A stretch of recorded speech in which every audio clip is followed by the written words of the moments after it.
Hi, my name's Graham Thompson. I'm going to play the fundraising video by Tommy Robinson for his Jamal case that he's recently had another sitting in court over in London. I'm going to be donating to that appeal, even though I think Tommy Robinson is a fascist. Now, why would a Democrat be donating to a fascist and inviting other Democrats to consider doing the same? Well, I shall tell you. Three reasons. One reason, on a personal level, I have huge admiration for Tommy Robinson. What he does, what he puts himself through, takes a huge amount of courage, resilience, and conviction. And so, as one far inferior human being to another, I've got a lot of sympathy and a lot of admiration for Tommy Robinson. The second reason is that the lawyer who's acting against him is a chap called Tusnime Akunje, a jihadist enemy of the United Kingdom who belongs in a British Guantanamo. That in itself is reason alone for any Democrat who doesn't necessarily think much of Tommy Robinson to have a think about chipping in to his legal fund. And thirdly, Tommy Robinson speaks the truth about Islam, and it is always in the interests of democracy to speak the truth. And there are hardly any supposed Democrats who do speak the truth about Islam and the demographic time bomb that is ticking and the implications of that with the jihad that has been waged against the West in its continuum of 1400 years war against the infidel. A democracy that cannot bear to hear the truth is a democracy that cannot survive. And Tommy Robinson has had some very anti-democratic measures taken against him by the state to shut him up from speaking the truth about Islam. Some of the stuff is brought on himself, but there has been some stuff that verifiably is outrageous. And what is foremost in mind is one of the three counts on which he was found in contempt for his live stream outside of Leeds. The judges found him in contempt for urging his supporters to harass the defendants, and any fair-minded person can clearly see not only was there not grounds beyond reasonable doubt to reach that finding, and there has to be the criminal burden of proof met to reach a finding for contempt. There was nowhere near reasonable grounds for reaching that finding. Nowhere near. That was judicial lawlessness. Though he's a fascist, he moves with the likes of Britain First.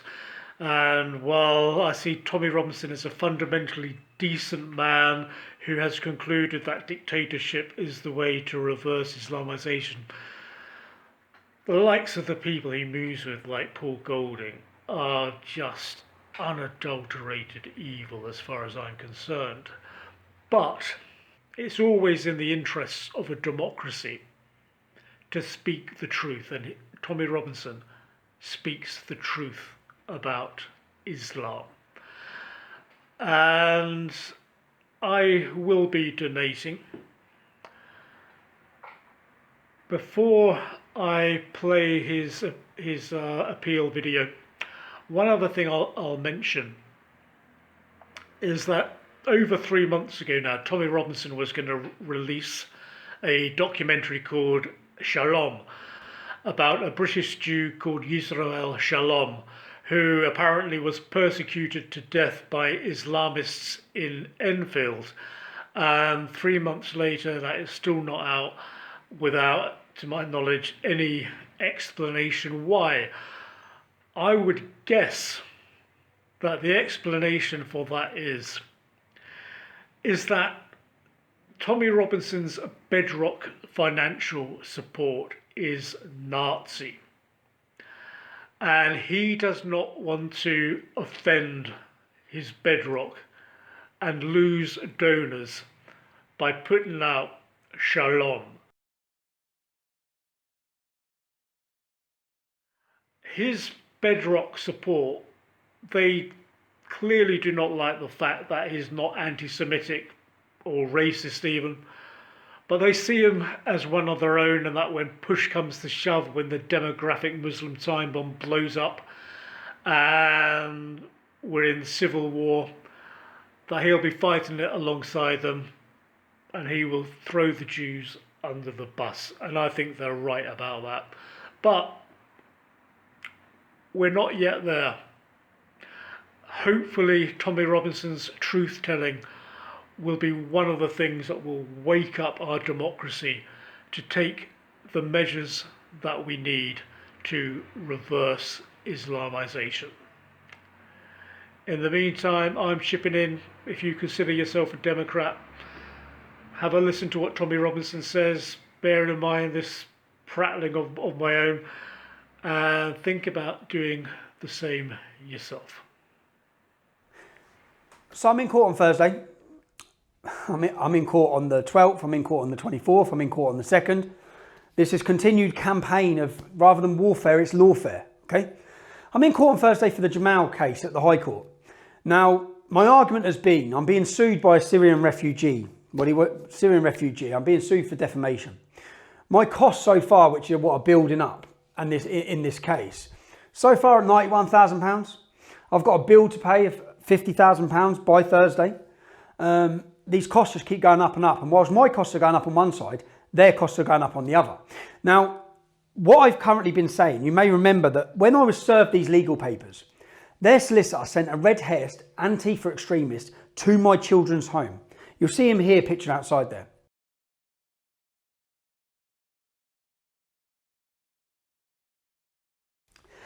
He then made a video and threatened to murder my children. He loves it. And on that note, see, on that happy note. Oh, by the way, Tommy, I am gonna mince your kids, mate. My children were evacuated from the house. They've never been back there. The upheaval that's causing their life, I've watched the upheaval on their life. I'll give you one instant. My daughter had one behavioural incident at school in the year before that incident. Since that incident, she had 44. Okay? They've had to relocate. They've had to change total different catchments. I've seen the knock-on effect it's had from that incident at my kids, on my children. I now have child witnesses, okay, willing to come to court to prove what I said is true. I will win this case. I will fight this case and win it to prove what I said. You'll hear from one of these children witnesses now, but I've had to blank her name and change her voice. You'll hear that now. I am a witness for, well, I've given a witness statement, and I was assaulted by Jamal Hijazi at school in year 9. I'm not comfortable with my details going to Jamal's solicitors because I saw personally what happened to in his family because I only live. I saw all the Muslim gangs outside of his house threatening to rape and stab and murder his sisters and his mother and himself. And I have 3 younger sisters and a family, and I don't want that coming on my family. I don't want people at my house like vigilantes trying to kill us and trying to threaten us and stab us and whatever else they do. I also saw the video of the red-headed crazy man going to Tommy Robinson's house, threatening to mince his kids and God knows what else he said. And I am not willing to put my family in that position, but I really do want the truth to come out, and I want to come to court and give a statement. As you can see, she's a child, a vulnerable child, who's willing to tell the truth, but she's scared. She's scared for good reason. She has seen what this law firm done with my child's address. She knows they cannot be trusted. She knows they're in cahoots. She knows that Mohammed Akanji is playing this like a game. She knows that they're working with extremist organisations who threaten to murder children. She's seen the consequence. What sort of parent would I be to put that child in any sort of situation that is a danger to her or her future? So the argument about this case on Thursday has been that I am unwilling to give Mohammed Akanji solicitors, to give these frauds. I'm unwilling to give them any child's name or address. I'm not going to do it, which is what I've been saying. This is what comes to a head on Thursday at court. Okay, they've just changed the goalposts again 2 days ago. I'll update you on this once we have it in written confirmation, because everything I can't trust a word this lawyer says or this law firm says. We're in court on Thursday for this incident. Now, my wife or my children, my wife and children have got legal proceedings pending against this law firm for breaching their data, giving their home address, sending someone to threaten to kill them, okay, to this law firm. So they have their own legal case against this law firm, but I'm in court. And my argument to this point has been, I want to fight the case. I will win the case. I want to fight the case. I can prove what I said was true. I have child witnesses and adults all willing to come to court, but I have to protect them. I want an agreement they will never be named. And I want an agreement that law firm do not have their details, because I won't give them to them. Because I'm not about to put that little girl in danger. And she's a beautiful, lovely young girl who is willing to come to court, put herself at risk and tell the truth. Because that's what this is about, getting to the truth. Jamal's solicitors have refused point blank to get his school record or give us access to his school record. Why do you think that is? Why do you think that is? We're now going to have to go to court again and have another court date to get a court order to get their school records, to prove what Jamal's like at school, okay? Why won't you give us his school records? We've tried umpteen times to get them. Now, each time we go to court on this case on Thursday, just for the court case, it's £25,000. What? I've already told you that on their side, their legal side, they took 5 witness statements. £350 an hour their lawyers are charging. £37,000 to get 5 witness statements. This is supposed to bankrupt me and knock me out of the game. I want to fight it. I am fighting it. I'll fight each one of these cases. I was advised at the start of this case, just give him £50,000. Just say sorry. What for? What for? Say sorry for reporting the truth. That would go against everything I stand for and say.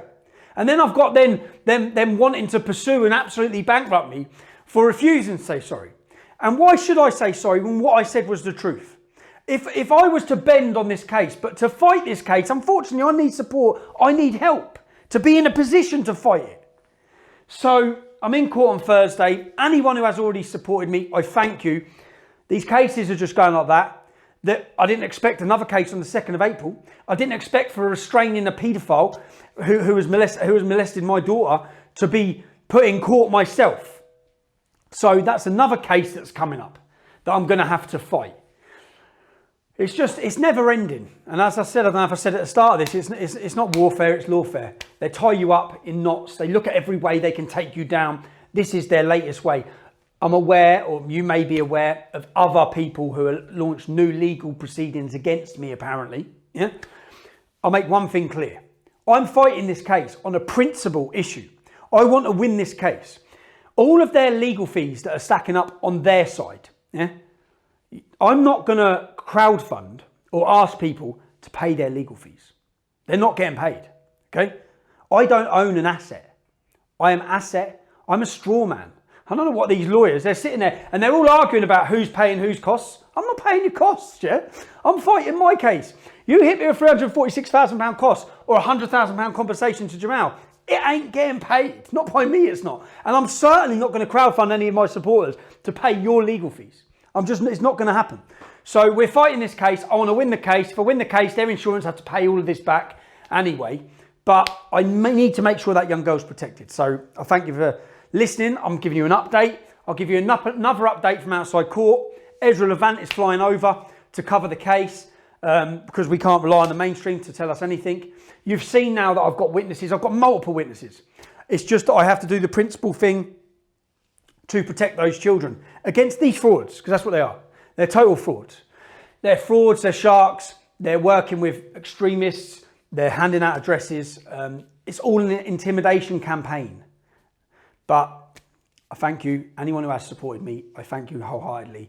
You enable me to continue the fight, to be in the fight and to walk into court. You know, I walk into court, my head held high, every time I do it. So I will hope to see as many of you as possible. Make your plans, 2nd of April, let's send a message to Bedfordshire Police that their disgusting protection of paedophiles is not welcomed by the public. Thank you.